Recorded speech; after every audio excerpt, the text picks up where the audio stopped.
بالله السميع العليم من الشيطان اللعين الرجيم. بسم الله الرحمن الرحيم. الحمد لله رب العالمين، والصلاة والسلام على سيدنا وشفيعنا أبي القاسم محمد وآله الطيبين الطاهرين المعصومين، ولعنة الله على أعدائهم أجمعين من يومنا هذا إلى يوم الدين. أما بعد، فقد قال الله سبحانه تبارك وتعالى في كتابه المبين وهو أصدق الصادقين: إن الدين عند الله الإسلام. صلوات بھیجیں محمد.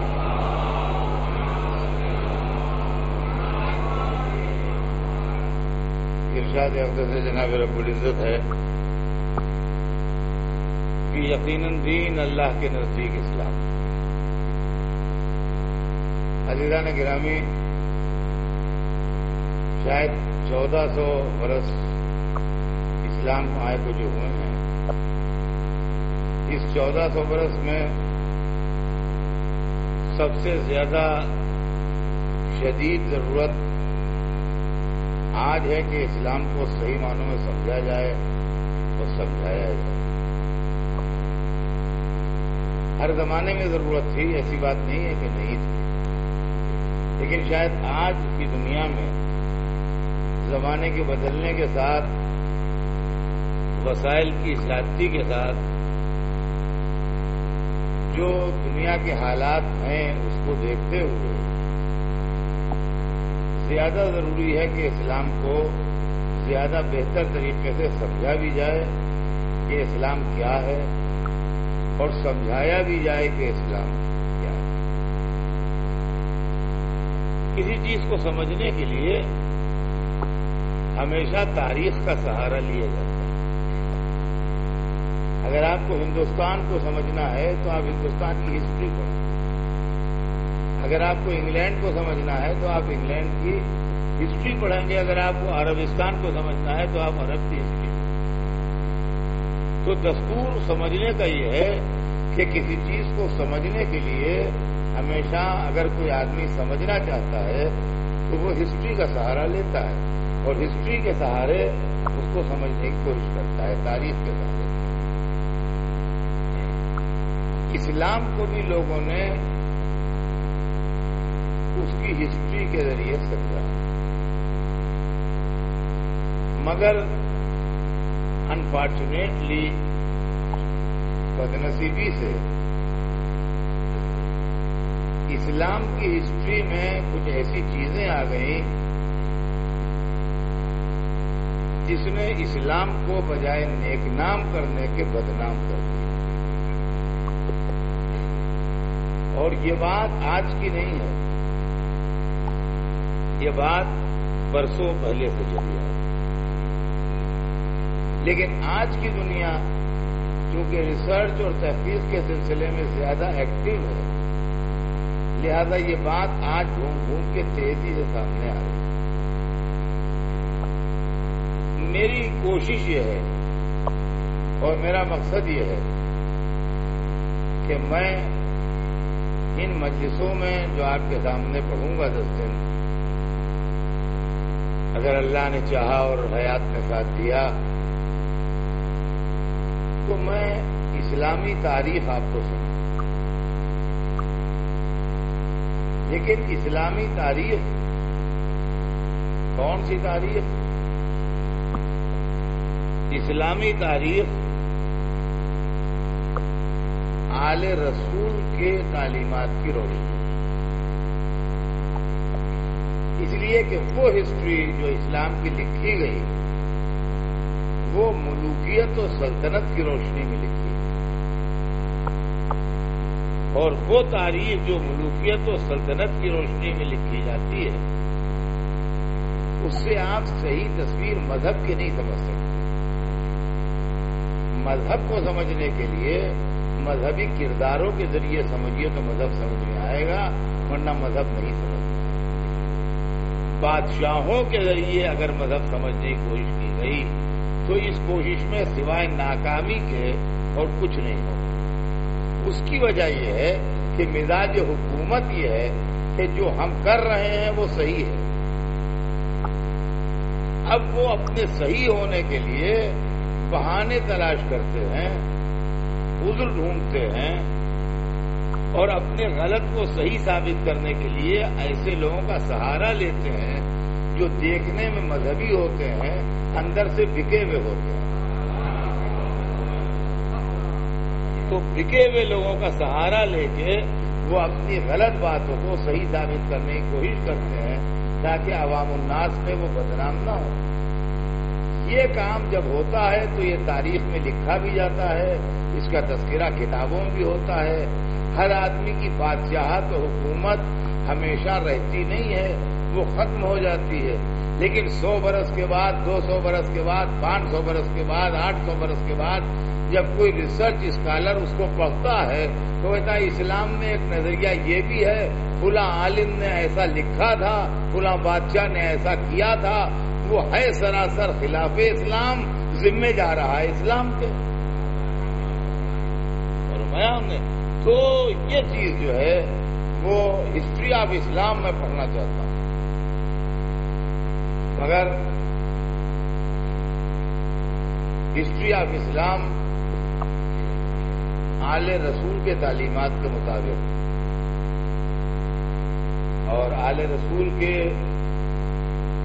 بتائے ہوئے طور طریقے کے مطابق، اس لیے کہ تاریخ ہمارے پاس نہیں ہے۔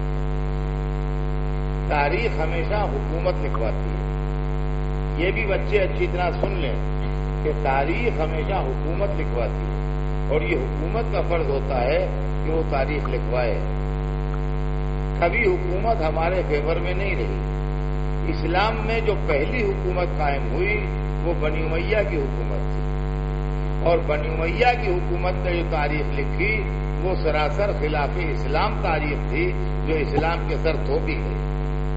لہذا ضرورت اس بات کی ہے کہ صحیح تاریخ جو ہے وہ دنیا کے سامنے پیش کی جائے اور ہمارے بچوں اور نوجوانوں کے سامنے پیش کی جائے کہ صحیح ہسٹری آف اسلام جو ہے وہ کیا ہے، اور صحیح معنوں میں اسلام کیسا مذہب ہے، اور اس کی ٹیچنگز اور اس کے تعلیمات اور اس کے سبق جو ہیں وہ کیا ہیں۔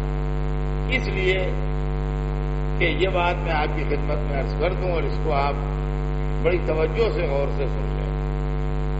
یہ آج میری انٹروڈکٹری تقریر ہے جو آگے جا کے تفصیل اس کی آئے گی سامنے آپ کے، کہ دیکھیے تاریخ سے ہمیشہ وہ کام لیجیے جو جس کا کام ہے، جو جس کا کام ہے وہ کام اس سے لیجیے تو صحیح ہوگا، اور جو جس کا کام نہیں ہے اس سے آپ وہ کام لیجیے تو ہمیشہ کام خراب ہوگا۔ ایک مکان بنتا ہے تو کارپینٹر کا کام یہ ہے کہ جتنا ووڈن ورک ہے وہ کرے، اور پلمبر کا کام یہ ہے کہ جتنا واٹر سپلائی وغیرہ کام ہے وہ دیکھے۔ اب آپ پلمبر سے لے رہے ہیں کارپینٹر کا کام، اور کارپینٹر سے لے رہے ہیں پلمبر کا کام، تو گھر جو ہے وہ آپ کا صحیح نہیں بن پائے گا، ہمیشہ گڑبڑ ہو جائے۔ جو جس کا کام ہے اس سے لیجیے۔ تاریخ کا کام ہے تاریخ بتانا، تاریخ کا کام کیریکٹر بتانا نہیں ہے۔